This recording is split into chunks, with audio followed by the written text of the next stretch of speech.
नमस्कार छात्रों, मैं प्राध्यापक वी दास, कला विज्ञान वाणिज्य महाविद्यालय मनमाड़। पिछले वीडियो के अंतर्गत हम लोगों ने गुरुबानी इस कविता के कवि संत गुरु नानक जी के जो दो काव्य पदों के बारे में हम लोगों ने जानकारी प्राप्त की है।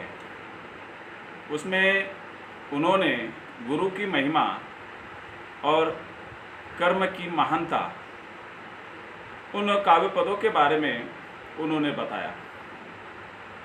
गुरु की महिमा का बखान उन्होंने बड़ी सुंदरता के साथ किया है और कर्म की महानता, हर एक इंसान को कर्म किस रूप से करना चाहिए, कर्म के प्रति अपनी श्रद्धा होनी चाहिए, यह उन्होंने अपने पिछले काव्य पदों में बताया है।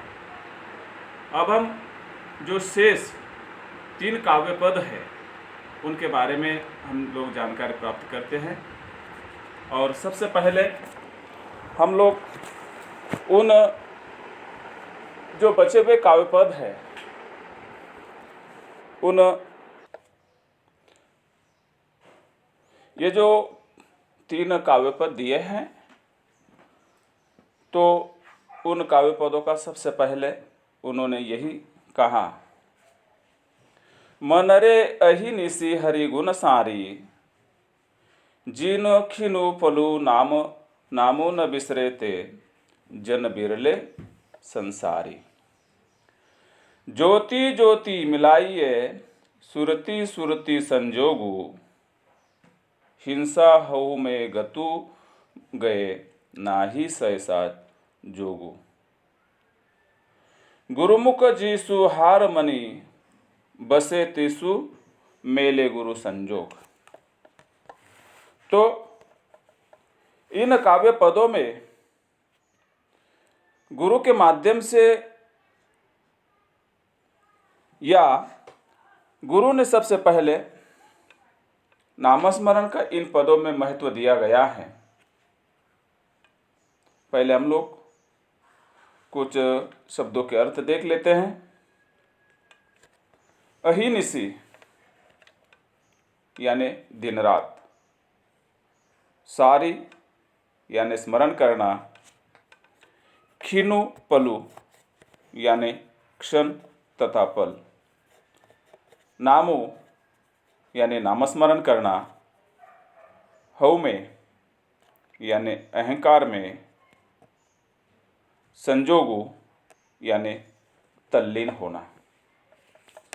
कवि यहाँ पर बताते हैं कि हे मन, तू दिन रात भगवान के गुणों का स्मरण कर, भगवान की भक्ति कर, जिन्हें एक क्षण के लिए भी ईश्वर का नाम नहीं भूलता। संसार में ऐसे लोग बिरले ही होते हैं। नानक जी कबीरदास की ज्ञानाश्रय परंपरा के हैं। कबीर जी की तरह कर्मकांड, पूजा अर्चना, उपवास करना, इन पाखंडों का उन्होंने विरोध किया है। जिस तरह कबीर जी ने कहा है मूर्ति पूजा के बारे में, जो यहाँ पर हमें एक उनका दोहा याद आता है, पाहन पूजे हरि मिले, तो मैं पूजू पहाड़, ताते यह चाकी बली, पीस खाए संसार। इसका मतलब यही कि पत्थर की पूजा करने से भगवान के दर्शन होते हैं, तो वे पत्थर से बने समूचे पहाड़ की पूजा करने को तैयार है। नानक जी का कहना है कि जो भी सच्चे मन से, दिल से भगवान की आराधना करते हैं, उन्हें भगवान का दर्शन आसानी से मिल जाता है। हम सब महाराष्ट्र में रहते हैं। ये भूमि संतों की भूमि के नाम से जाना जाता है। जैसे ज्ञानेश्वर, नामदेव, तुकाराम, राष्ट्र संत तुकडोजी महाराज आदि कई संत यहाँ हो चुके हैं। और ऐसे भगवान का नामस्मरण करने वाले लोग ही इस संसार में अलग रहे हैं, परमात्मा के प्रति एकाकार हो जाते हैं, अपना ध्यान उसी ईश्वर में लगाकर उसकी ज्योति से प्रकाशित हो जाते हैं। कुछ लोग भगवान का नामस्मरण करते करते इतना तल्लीन हो जाते हैं कि वे अपने आप को भी भूल जाते हैं। यहाँ पर मैं एक उदाहरण पेश करना चाहता हूँ, जैसे कि संत गोरा कुंभार। जैसे ये गोरा कुंभार अपना पैतृक व्यवसाय मटके तथा घड़े बनाने का होता है, और घड़े तथा मटके बनाने के लिए में सबसे पहले इतनी मेहनत करनी पड़ती है, मिट्टी रौंदनी पड़ती है, और वे मिट्टी जब रौंदते हैं, मिट्टी रौंदते समय वह भगवान का स्मरण करते हैं, भगवान को याद करते, भजन गाते हैं, और सामने से अपनी छोटी सी कुटिया से अपना छोटा बालक रौंदता हुआ आता है। जब वह बालक उसी कीचड़ में अपने ही पैरों से रौंदा जाता है, उन्हें इस बात का पता तक नहीं चलता। इतना भगवान की भक्ति में गोरा कुम्हार तल्लीन हो जाते हैं। यहाँ पर इसी प्रकार से इन संतों ने भगवान की भक्ति करते करते काफ़ी तल्लीन हो गए हैं कि सब कुछ, अपने संसार को, अपने परिवार को भूल जाते हैं। जब तक तुझ में अहंकार रहेगा तब तक तुझे प्रभु के दर्शन नहीं हो सकते। परमात्मा के मिलन में अहंकार की बाधा पाई जाती है। इसके प्रति कवि रहीम जी ने कहा है, रहीमन गली है साकरी दुजो नहीं ठहराई, आपू अहे तो हरि नहीं, हरि अहे तो आपू नहीं। इसका अर्थ यह है कि हृदय का स्थान अत्यंत संकुचित तथा सैंकड़ा है, उसमें अन्य के लिए कोई स्थान नहीं है। जैसे कि यहां पर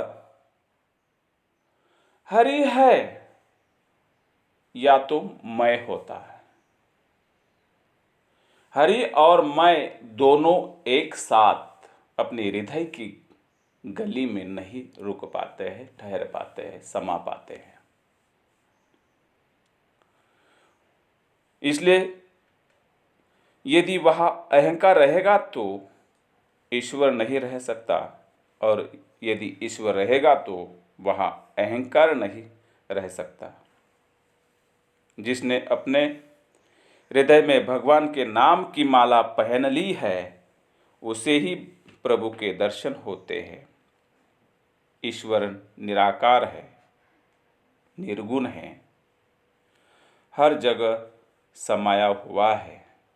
हमें यहाँ पर एक दोहा याद आ जाता है, घट घट में साई रमता कटुक मच वचन मत बोल रे। घट घट में हर जगह पर ये ईश्वर समाया हुआ है। अब हम अगले काव्य पदों के बारे में सबसे पहले प्रकट वाचन करते हैं। तेरी गति मिति तू ही जाने, क्या को आखी बखाने। तू आपे गुप्ता आपे प्रकटू, आपे सब रंग भाने। साधक सिद्ध गुरु बहु चेले, खोजत फिर ही फरमाने। समही बदु पाई इह, भिक्षा तेरे दर्शन कऊ कुरवाने। उसी की प्रभु खेल रचाया, गुरुमुख सोबी होई। नानक सब जुग आपे वरते, दूजा और न कोई। यहाँ पर कवि गुरु नानक जी ने परमात्मा की सर्वव्यापकता का बखान करते हुए ईश्वर चहु और विद्यमान है, ये बताने का उन्होंने प्रयास किया है। पहले हम लोग शब्दार्थ देख लेते हैं। गति यानी अवस्था, मिति यानी शक्ति, आँखी आँखों से, बखाने यानी वर्णन करना, आपे स्वयं, गुप्ता गुप्त,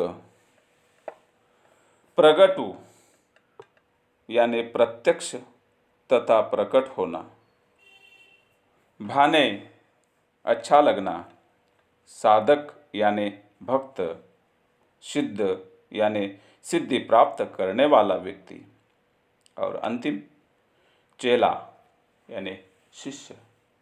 यहाँ पर गुरु शिष्य के बारे में गुरु नानक जी ने बताया है। यहाँ पर इसलिए ये चेला शब्द प्रयोग किया गया है। खोजत खोजना, फिर ही फिरते हैं, समही यानी के समान, बधु नामस्मरण करना, पाई पाना, इह यानी यह, कऊ यानी करना, कुरवाने यानी करवा देना, सोबी यानी वही, होई यानी होना, वर्ते यानी विद्यमान रहना। प्रस्तुत काव्य पदों का हम भावार्थ देखते हैं। कवि के विचार हम देखना चाहते हैं, कवि ने अपने विचार किस प्रकार से प्रकट किए हैं। नानक जी के पदों में हिंदी, सिख, गुजराती भाषा का प्रयोग मिलता है। यह भाषा पढ़ने में कठिन लगती है, लेकिन इसके अंतर्गत जो भाव भरे हुए हैं वह सीधे, सरल एवं सहज रहे हैं।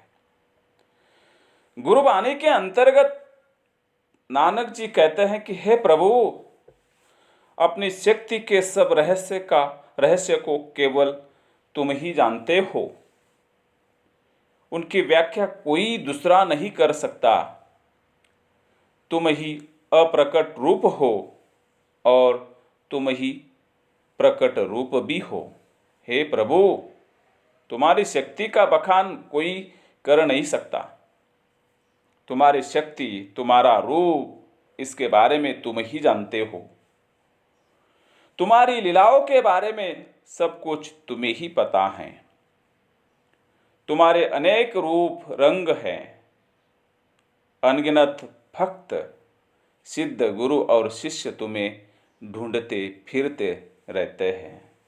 हे प्रभु, जिन्होंने आपका नामस्मरण किया है उन्हें प्रसाद तथा भिक्षा में तुम्हारे दर्शन की प्राप्ति होती है। चराचर सृष्टि के अंतर्गत पाई जाने वाली किसी भी प्रकार की विविधता क्यों न हो, इन सारे विविधता के अंतर्गत तुम समाये हुए हो। विविधता, धर्म की विविधता होते हुए आपके अनेक रूपों में आपकी पूजा अर्चना की जाती है। तुम्हारे स्वयं के कारण ही यह सब हुआ करता रहता है। प्रकृति के इन रहस्य को हे प्रभु तुम ही जानते हो। तुम्हारे अलावा इन रहस्य को कोई नहीं जानता। हे प्रभु, तुम सगुण भी हो और निर्गुण भी हो। तुम्हारे कई रूप हैं। चराचर सृष्टि में तुम फैले हुए हो। संपूर्ण जगत में तुम्हारा ही अस्तित्व है। तुम्हारे दर्शन के लिए तुम्हें कभी मंदिर में ढूंढना पड़ता है, कभी मस्जिद में ढूंढना पड़ता है। लेकिन कबीर जैसे संत, ऐसे लोग बताते हैं, लोगों को बताते हैं कि मोको ढूंढे कहा बंदे, मैं तो तेरे पास में, ना मैं मस्जिद ना मैं मस्जिद, ना मैं मंदिर ना मैं मस्जिद, ना कावे कैलाश में। चराचर सृष्टि के अंतर्गत जो भी जीव हैं उसमें भगवान समाये हुए हैं। यहाँ पर परमात्मा की सर्वव्यापकता प्रस्तुत पदों में व्यक्त की है। ईश्वर को पाने के लिए कुछ लोग पूजा करते हैं, कुछ प्रार्थना करते हैं, कुछ सिर्फ नामस्मरण करते हैं, फिर भी उन्हें ईश्वर का साक्षात्कार हो जाता है। उनका कहना है कि बाह्याम्बरों का प्रयोग न करें, सिर्फ नामस्मरण से ही परमात्मा की प्राप्ति हो सकती है। प्रभु, तुम्हारे इस संसार के खेल को केवल कोई गुरुमुख ही समझ सकता है। प्रभु, इस संसार में युग युग से तुम्हें विराजमान रहते हो, कोई दूसरा नहीं है। अब कविता के अंतिम पद हम प्रकट वाचन करते हैं। गगन में काल रविचंद दीपक बने, तारका मंडल जहनक मोती, धूप मलया नील पौनु चौरो करे, सकल वनराई कुलंत ज्योति। कैसी आरती होई भवखंडना, तोरी आरती अनाहत शब्द बाजत भेरी। प्रस्तुत पदों में गुरु नानक जी ने कहा है कि चराचर सृष्टि में प्रकृति के माध्यम से कैसे परमात्मा की आरती उतारी है।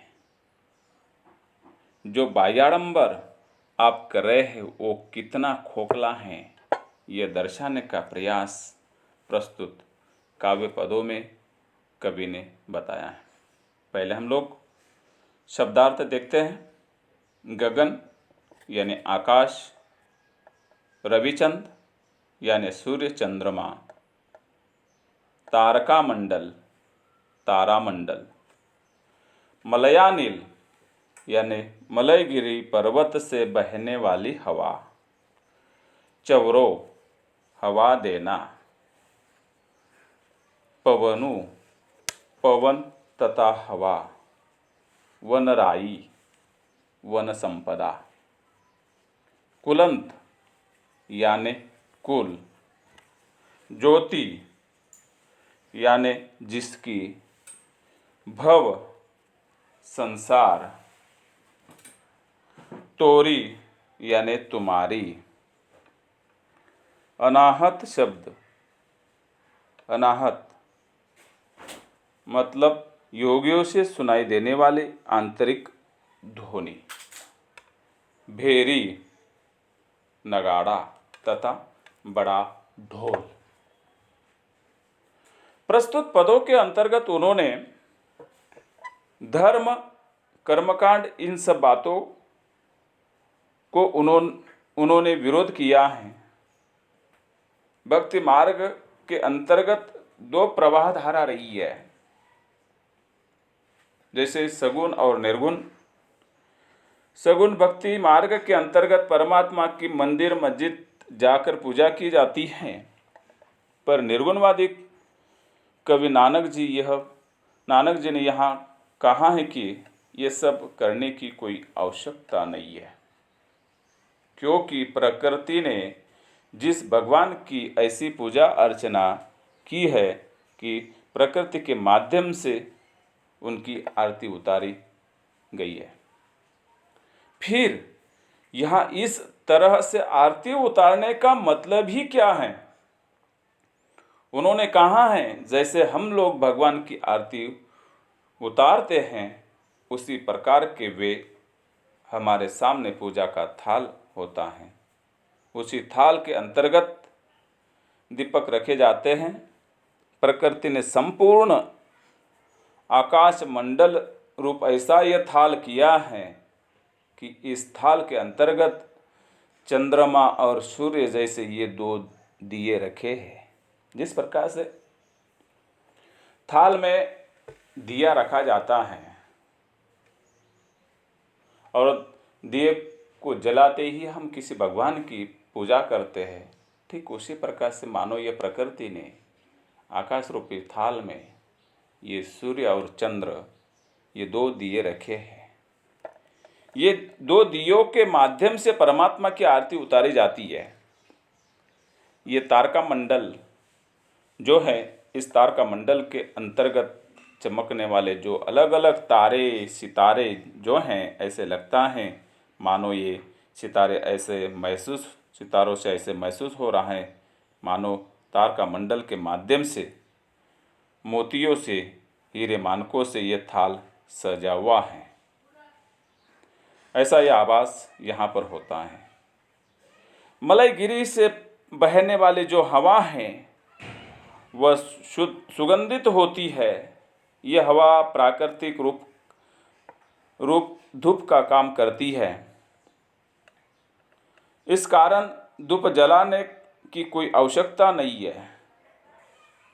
आपको मालूम होगा कि मंदिर के अंदर च्यवर डालने की जो क्रिया होती है, यानी भगवान को हवा देने की जो क्रिया होती है, उसी प्रकार भगवान को पवन के माध्यम से हवा दी जाती है। जंगल की सभी वनस्पतियां फूल चढ़ा रही है। वनराई के माध्यम से तरह तरह के रंगों के फूल भगवान को अर्पित किए जाते हैं। ऐसे चराचर सृष्टि में फैला हुआ ये परमात्मा, इसे किसी निश्चित वक्त पर आरती उतारने का कोई मतलब नहीं है, क्योंकि इसकी आरती सृष्टि तथा विश्व के अंतर्गत फैले हुए सारे लोग निरंतर नामस्मरण के माध्यम से इसकी आरती करते रहते हैं।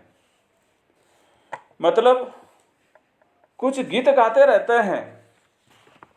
परमात्मा के दरबार में गाया जाने वाला या बजाया जाने वाला यह अनहद नाद जो है निरंतर बजता रहता है, जिससे मधुर ध्वनि निकलती ही रहती है। यहाँ पर कवि ने जो बात बाह्याडंबर की कही है, यह बाह्याडंबर की बात मुझे संत नामदेव जी के उन पदों की याद दिलाते हैं जिन पदों के अंतर्गत नामदेव जी ने कहा है बाह्याडंबर के माध्यम से परमात्मा की पूजा अर्चना करना ये कोई आवश्यकता नहीं है। जैसे उन्होंने कहा है कि मैं नदी के अंतर्गत नहाने के लिए चला गया, वहाँ से कमंडलू के अंतर्गत पानी लाया और परमात्मा को नहलाने लगा, तो मुझे एहसास हुआ कि पहले ही परमात्मा ने मछली के रूप में पानी पी लिया अथवा ग्रहण कर लिया। तो ऐसे झूठे पानी से भला मैं परमात्मा को कैसे नहलाऊं? फिर भी चाहते हैं कि परमात्मा को फूल अर्पित किए जाए। रंगों के फूलों की माला तैयार करते हैं और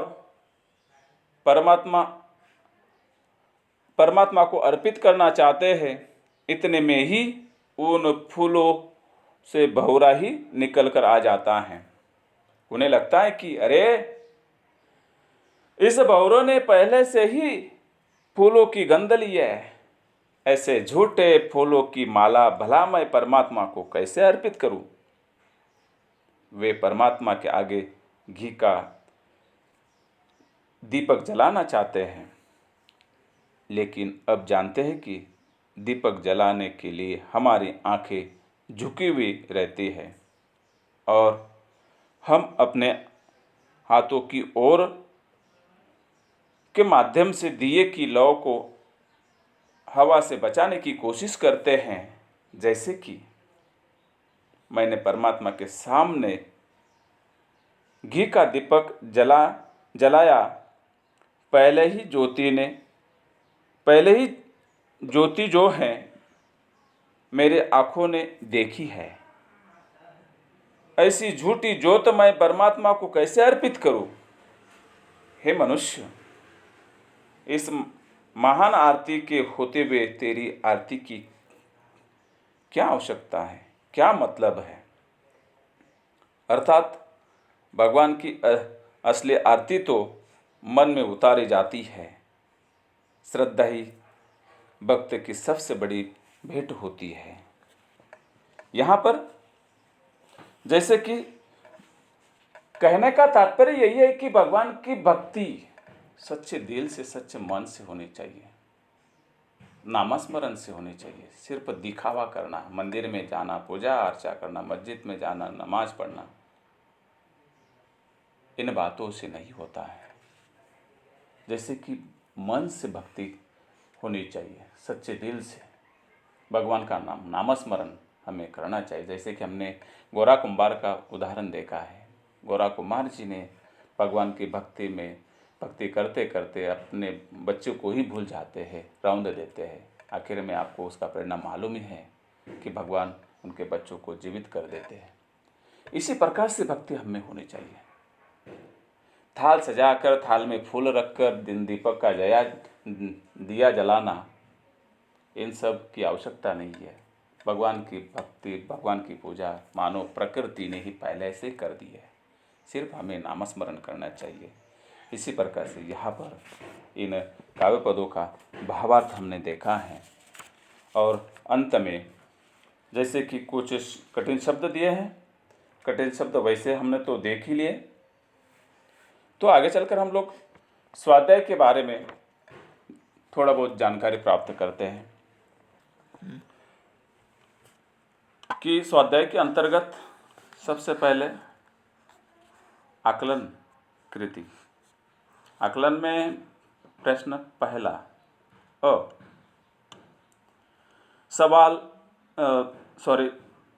संजाल पूर्ण कीजिए।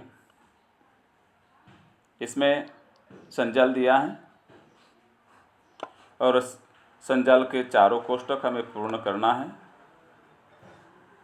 उसमें यही दिया, नाम स्तुति के लिए ये आवश्यक है। नाम स्तुति के लिए कौन कौन सी चीज़ों की आवश्यकता है? जैसे कि नाम स्तुति के लिए मोह को त्यागना, बुद्धि को श्रेष्ठ मानना और प्रेम भाव जागृत करना और अंत में सच्चे मन से गुरु से ज्ञान पाना। अब हम आकृति कृति पूर्ण कीजिए। उसमें प्रश्न यही है, आकाश के दीप। आकाश के दीप कौन कौन से, ये हमें देखना है। जैसे कि आकाश के दीप सूर्य हैं और चंद्रमा, यही आकाश के दीप हैं। और इसी प्रकार से अगला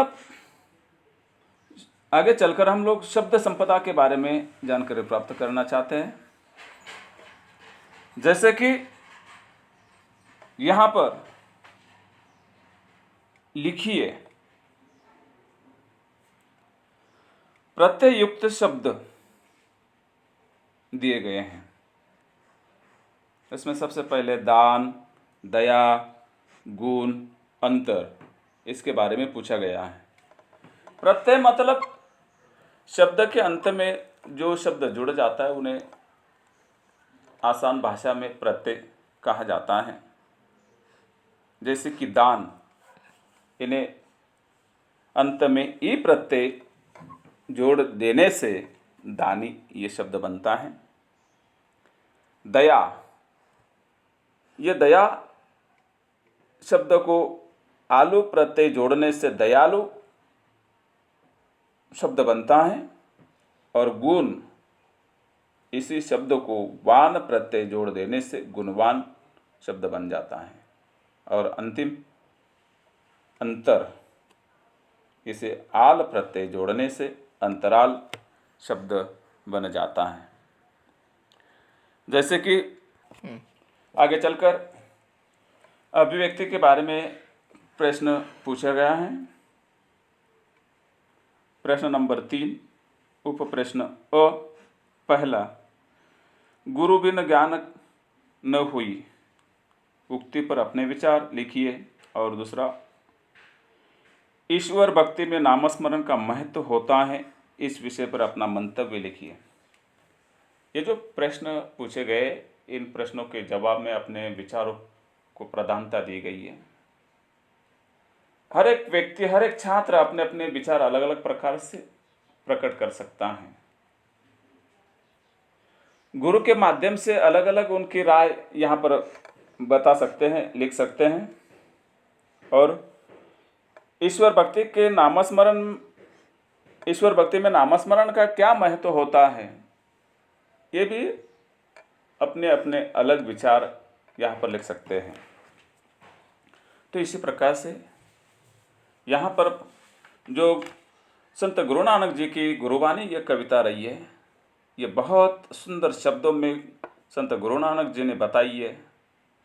जैसे कि गुरु की महिमा, कर्म की महानता, सच्ची शिक्षा आदि विषयों पर उन्होंने अपने विचार व्यक्त किए हैं।